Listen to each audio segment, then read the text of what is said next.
안녕하세요. 저는 40대 초반 여자입니다. 평범한 제 인생을 살아가다 얼마 전 이혼을 하게 되었어요. 이혼을 한 것은 다시 생각해도 후회 없는 선택인 것 같습니다. 지금부터 제 이혼 사유에 대해 말씀드리도록 할게요. 먼저 제 이혼의 결정적 원인은 바로 시어머니와 제 남편, 이 둘 때문입니다. 여러분들은 마마보이란 말을 아시나요? 제 남편이 바로 마마보이였답니다. 나이가 40이 넘어가도록 엄마의 치마폭에서 도무지 벗어날 생각을 하지 않더라고요. 처음 연애하던 시절부터 어느 정도는 알고 있었지만 결혼하면 달라지겠지, 애가 태어나면 달라지겠지 라고 제가 오만하게 생각했습니다. 그 당시 저는 제가 남편을 뜯어고칠 수 있을 줄 알았거든요. 혼자만의 착각이었죠. 저는 다소 늦은 나이에 결혼을 했어요. 35살에 말이죠. 남편과 만난 지 2년 만에 결혼했습니다. 또 결혼을 하고 난 후 곧바로 아들을 하나 낳았습니다. 아들은 내년에 초등학교에 입학을 하는 나이죠. 제가 이혼을 결심하게 된 이유는 제 아들이 남편의 행동을 보고 똑같이 행동하려고 하는 부분 때문이었어요. 남편과 연애하던 시절부터도 남편에게 마마보이의 기질이 다분했습니다. 여러분들은 그런 사람 만나보셨나요?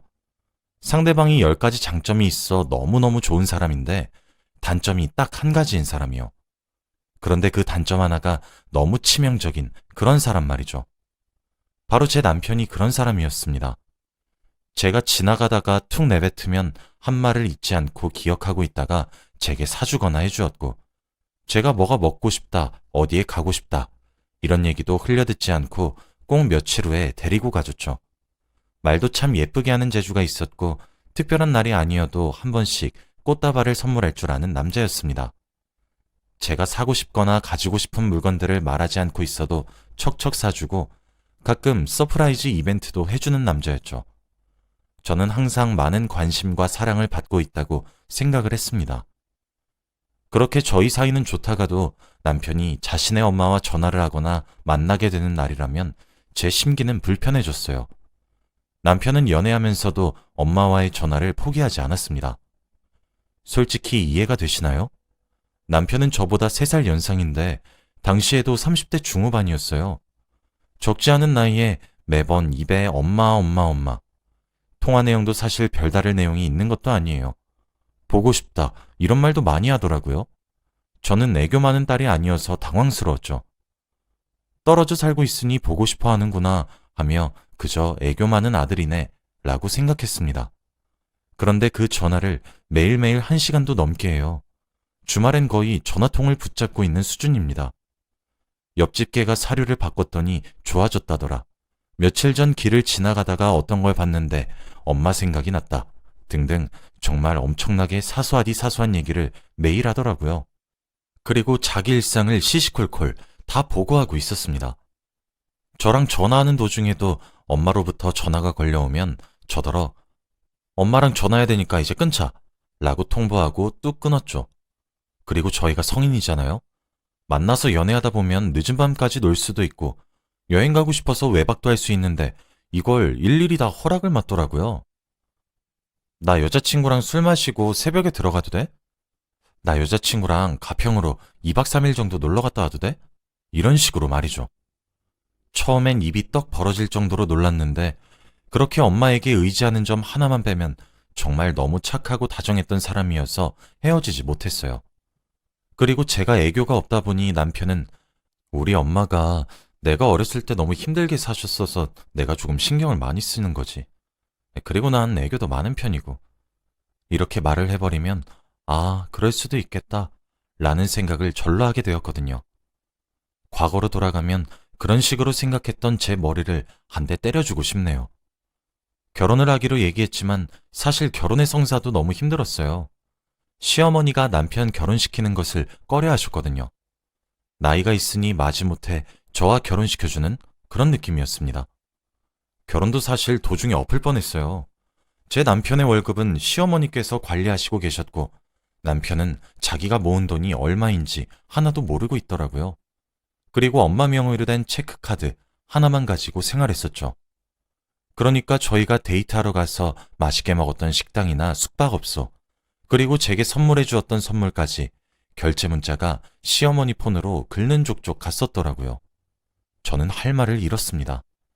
저는 그래서 결혼하고 싶으면 저더러 약속을 해달라고 했어요. 어머니로부터 심리적인 독립까지 하는 것을요.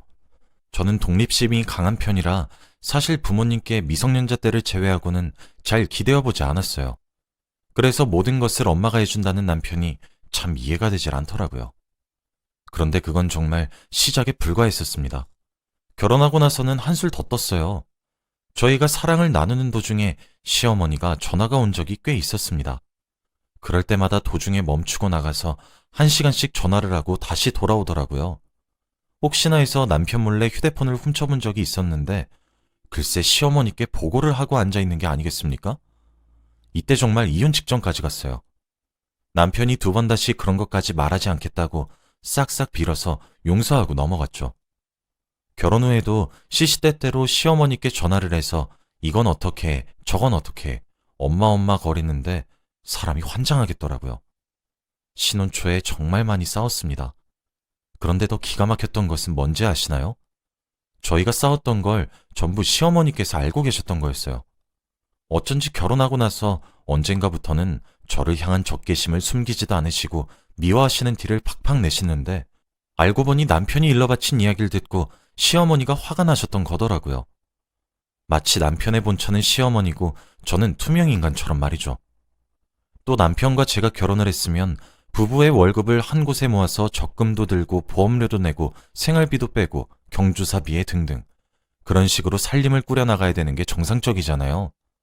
그런데 저희 시어머니는 남편 월급 통장을 제가 뺏었다가 한 달을 침대에 알아 누우셨습니다.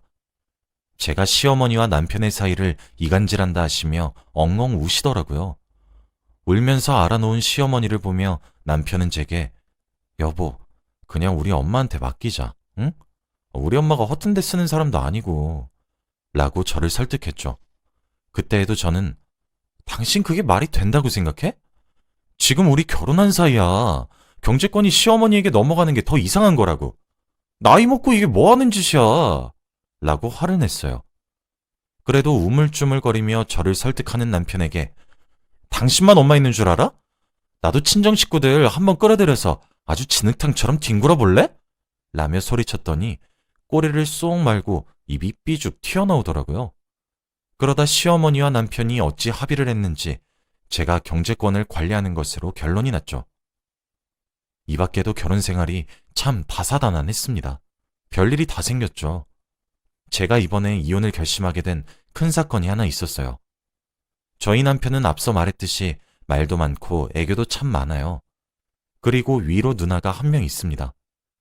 저는 시댁에 갈 때마다 너무 정신적으로 힘든 적이 많았어요. 누나와 시어머니 둘 때문에 말이죠. 남편은 나이를 그만큼 먹었는데도 시댁에서 옷도 제대로 안 갖춰 입고 돌아다녀요. 저로선 상상하기도 힘든 일이죠. 시댁에만 가면 첫 번째 와이프는 시어머니, 누나가 두 번째 와이프, 저는 그냥 첩보다도 못한 존재가 돼요. 제가 봤었던 가장 충격적인 장면은 남편이 아직도 어머니 품을 못 벗어나는 것이었어요. 그러면서 온갖 해괴한 망언을 내뱉어서 제가 너무 놀라서 입이 다물어지지 않더라고요. 그런데 옆에서 누나가 웃으면서 맞장구를 치고 앉아있는 겁니다. 남편의 누나는 어린 나이에 결혼했다가 이혼하고 시댁의 어머님이랑 같이 살고 계시거든요. 저는 남편이 정말 어쩜 저렇게 생각 없이 행동할 수 있는지 라는 생각만 들었는데 그 집구석에서는 그런 행동들조차 애교 많은 막내 아들이라며 포장을 하더라고요. 역시 우리 막내는 애교가 참 많아. 뭐 이딴 식으로 말이죠. 이런 충격적인 장면을 제 눈으로 똑똑히 목격하게 되자 그날 처음으로 결혼을 했다는 사실이 너무 후회스러웠어요. 내가 연애 시절부터 엄마 치마폭에서 헤어나오지 못한 사람이란 걸 알고 있었는데 내가 뭘 뜯어 고쳐보겠다고 결혼을 했을까 하며 이혼을 정말로 많이 고민했죠. 그런데 그 시기에 제 몸 안에서 새로운 생명이 자라고 있었습니다. 바로 제 아들이었죠. 출산을 하고 나서 낳은 제 아들을 보니 이혼 생각은 아무래도 접게 되었어요. 눈에 넣어도 아프지 않을 것 같은 너무 예쁜 아이에게 차마 제가 싫다는 이유로 아이 아빠의 자리를 빼앗고 싶지가 않았습니다. 화병이 날 것 같아도 참고 살기로 다짐했었죠. 시어머니는 제 남편을 치마폭에서 놓지 못하고 있으면서도 동시에 제가 낳은 아들까지 치마폭에 싸고 도시려고 했어요. 제가 잠시 한눈을 판 사이에 시어머니는 제 아들을 자기 아들 마냥 취급하는 만행을 저질렀죠. 다시 생각해도 역겹네요. 그렇지 않아도 결혼 이후에 시어머니가 저희 신혼집을 들락날락거리셨는데 아들까지 낳고 나자 거의 저희 집에 사시다시피 하셨어요. 스트레스가 장난 아니었죠. 제가 시어머니가 아이에게 하는 행동에 놀라서 아이를 데려오면서 왜 이러시는 거냐고 화를 내면 마치 제게 빼앗길 것 마냥 표독스레 저를 노려보시는데 할 말이 없더라고요. 그런데 아이가 점점 나이를 먹고 자라가면 자라갈수록 시어머니 때문인지 남편 때문인지 하는 행동이 남편을 빼다박기 시작했어요. 제가 정말 충격적이었던 광경을 목격했거든요. 제 친정은 너무 먼 지방에 있었고 저는 아이를 출산하고 신생아 시절엔 육아휴직까지 써서 아이를 돌볼 수 있었지만 저도 복귀를 해야 했죠. 꺼려졌지만 시댁에 아이를 맡기게 되었습니다. 그런데 몇 달 전 집안에서 아들이 남편처럼 팬티 한 장만 걸치고 집을 돌아다니고 있는 겁니다. 저는 그런 행동을 할 때마다 정말 따끔히 훈육했었거든요. 그런데 시댁에 갔다 오면 옷 입으라는 제 말을 듣질 않으니 조금은 포기했었던 것 같아요. 그러려니 하고 있었죠. 그런데 아들이 갑자기 자기 아빠 하는 짓을 따라하더라고요. 그러면서 하는 말이 엄마는 날 사랑하지 않는구나. 할머니랑 고모는 나 팡팡 해줬는데 엄마는 한 번도 만져준 적 없잖아. 엄마는 계모야. 계모가 확실해. 라고 화를 내더라고요. 저는 너무 놀랐습니다. 진혁이 너 그게 무슨 말이야? 흥분하지 말고 차분히 얘기해봐. 엄마가 모두 들어줄 테니까. 라고 말을 하며 아이를 진정시킨 뒤 들어보니 시댁에서 옷 막 입고 다녀도 된다고 날도 더운데 왜 옷을 그렇게 갖춰 입는 거냐고 아이에게 물어봤대요. 아이는 제 말을 그대로 말을 하며 엄마가 집에서도 옷을 입고 다녀야 멋진 사람이라고 했어요. 저 옷 입고 있을 거예요. 라고 했대요. 그랬더니 시어머니가 아이에게 제욕을 하며 아이고 우리 혁이는 잘못 알고 있어도 한참을 잘못 알고 있네. 가족끼린 괜찮아. 가족끼린데 뭐가 어때? 혁이 엄마는 아주 성질이 못돼서 일부러 그러는 게 분명해. 라고 하면서 제 훈육을 망친 걸로도 모자라 아이가 엄마를 우습게 알게 만들어놨더라고요. 아이의 하지 말란 소리에 시어머니는 우리 혁이가 너무 착하고 이뻐서 멋있어서 이렇게 하는 거야. 너네 엄마가 이렇게 해주지 않는 건 계모여서 그래. 자, 할머니 따라서 말해봐. 계모. 아주 못된 엄마 같으니라고. 이라고 하며 잘못된 개념을 아이에게 주입시켜 놓았더라고요. 어쩐지 아이를 시댁에 맡기고 난 이후로 점점 애아빠가 하는 행동을 닮아가는 것도 모자라 엄마 말에 반항하기 시작하길래 저는 모두 하나의 성장 과정이라고 생각했었는데 아이의 말을 들어보니 전혀 아니었습니다. 아이는 엄마는 나를 싫어하는 거야 라고 소리치는데 정말 머리가 어지러웠죠. 저는 다시 아이를 붙잡고 혁아, 그게 아니야. 엄마는 혁이를 무지하게 사랑하고 있는걸? 하지만 혁이의 몸은 정말 소중한 거라서 특별히 아껴야 되는 거야. 아무리 가족이고 친한 사람이라고 하더라도 그렇게 혁이 몸을 귀하게 여기지 않는 행동은 아주 나쁜 행동이야. 알겠지? 라고 하니 아이가 그치만 할머니가 할머니랑 고모는 괜찮다고 했는데 라고 하더라고요. 아니야 혁아. 고모랑 할머니가 혁이한테 잘못 알려준 거야. 다음부터 혁이 몸에 아무리 아는 사람이라고 하더라도 손을 대면 안 돼요. 싫어요. 하지 마세요. 라고 거절을 해야 멋진 어른이 되는 거야. 혁이는 멋진 어른이 되고 싶지 않아? 라고 말했더니 아이는 아니야. 혁이 꼭 그렇게 할게요. 그럼 엄마는 혁이 싫어하지 않고 사랑하고 있는 거네? 라고 했죠. 처음 남편에게 집착하실 땐 그러려니 넘어갈 수 있었습니다. 자기 배 아파 낳은 자식이니까 집착할 수 있다고 스스로 합리화를 많이 했죠. 그런데 제 배 아파 낳은 자식까지 치마폭에 감싸서 휘두르려고 하고 잘못된 지식까지 심어주고 있다는 사실을 깨달으니까 이건 정말 아니라는 생각밖에 들지 않더라고요. 저는 그날 밤 남편에게 이혼을 요구했습니다. 당연히 남편은 무슨 그런 일로 이혼을 하는 것이냐며 펄쩍펄쩍 뛰었고 곧바로 시어머니와 형님의 귀에까지 들어갔죠. 다음날 저희 집으로 형님과 시어머니가 자주 오셔서 아주 발광을 하셨어요. 시어머니는 너 아주 불려우구나. 네가 뭔데 내 손질 뺏어가려고 해? 라고 하시며 제 뺨을 내리치셨고 형님은 집안꼴 아주 잘 돌아간다. 참, 어이가 없다 못해 기가 막혀서 집에 여자 하나 잘못 들이면 풍비박산이 난다더니 지금이 딱 그 꼴이네. 누구 맘대로 이혼이야? 라고 하시며 제 머리채를 잡으셨죠. 저는 그 순간에도 정신을 붙잡으며 증거를 확보한 뒤 경찰에 신고를 했습니다. 때리시는 걸 보니 솔직히 반갑기까지 하더라고요. 어차피 협의 이혼은 되지도 않을 것 같았거든요. 남편은 말리지도 않고 엄마랑 누나 사이에서 절 쳐다만 보고 있었는데 얼마 붙어있지도 않은 전까지 탈탈 털렸습니다. 경찰에 신고를 했고 그 후 병원에서 진단서까지 뗐어요. 그러고 나서 저는 아들과 함께 작은 원룸을 얻어 그 길로 집을 나왔습니다. 저는 곧바로 변호사를 선임했어요. 이혼하기 위해서는 시어머니가 제게 부당한 대우를 했던 것을 입증해야 했습니다. 그런데 딱히 증거가 없었어도 가지고 있던 자료가 넘쳐 흐르더군요. 주고받은 연락들을 조금만 올려봐도 형님과 시어머니가 제게 한 폭언들이 끊임없이 나왔습니다. 경찰에 신고한 이후 욕설이 가득 담긴 문자들까지, 계획에 없었던 증거들까지 확보했죠. 변호사님께서 이렇게까지 아들에게 집착이 강한 시어머니는 처음 보는 것 같다며 혀를 내두르더라고요. 제가 참아왔던 세월이 무색하게 이혼은 정말 손쉬웠습니다. 아이의 양육권까지 제가 들고 오게 됐어요. 저는 그 이후로 시어머니께 위자료 청구 소송까지 했죠.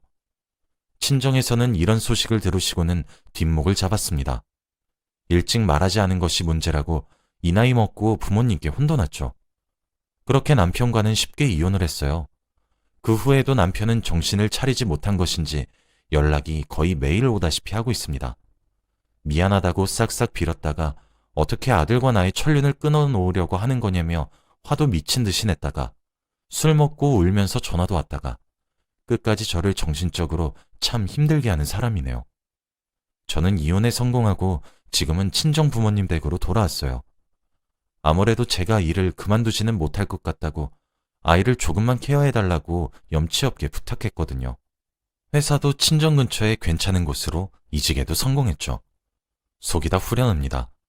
저는 어느 정도 포기하고 살았다고 생각하면서 시어머니와 형님, 그리고 남편에게 맞추려고 노력을 했는데 생각보다 제게 힘든 과정이었나 보더라고요. 아이는 친정에서 아주 잘 적응하고 있어요. 얼마나 기특한지 모르겠습니다. 저번 주 주말 아이와 둘이서 1박 2일로 근교로 여행을 갔다 왔었는데 그 사이에 남편이 저희 친정댁으로 찾아왔다고 하더군요. 살이 쏙 빠져 폐인인 상태로 찾아와서 저와 제 아들을 찾았다고 합니다. 저희 엄마가 썩 꺼지라며 문 앞에서 소금을 왕창 뿌려서 내쫓았다고 하던데 얼마나 웃었는지 몰라요. 속이 다 후련하고 시원했네요. 아이의 모습에서 남편의 마마보이 기질을 엿보게 되어 이렇게 이혼을 하게 되었지만 제 선택에 후회가 없습니다. 오히려 더 일찍 이혼하지 못한 것이 더 후회가 돼요. 제 사연을 들으신 여러분들은 좋은 남자를 만나길 바라겠습니다. 만약 남자친구 또는 남편이 어머니의 품을 벗어나지 못하고 있는지 한번 확인해 보세요. 제 경험상 그건 절대 뜯어고칠 수 없는 영역입니다. 저처럼 후회 많은 결혼 생활을 하는 것보다는 멀쩡한 남자를 잘 만나서 행복한 결혼 생활을 누리시길 바랄게요. 우리도 친정에선 귀한 딸이잖아요. 제 이야기를 들어주셔서 너무 감사하고 오늘 하루도 행복한 하루 되시길 바라면서 이만 글을 마칠게요. 감사합니다.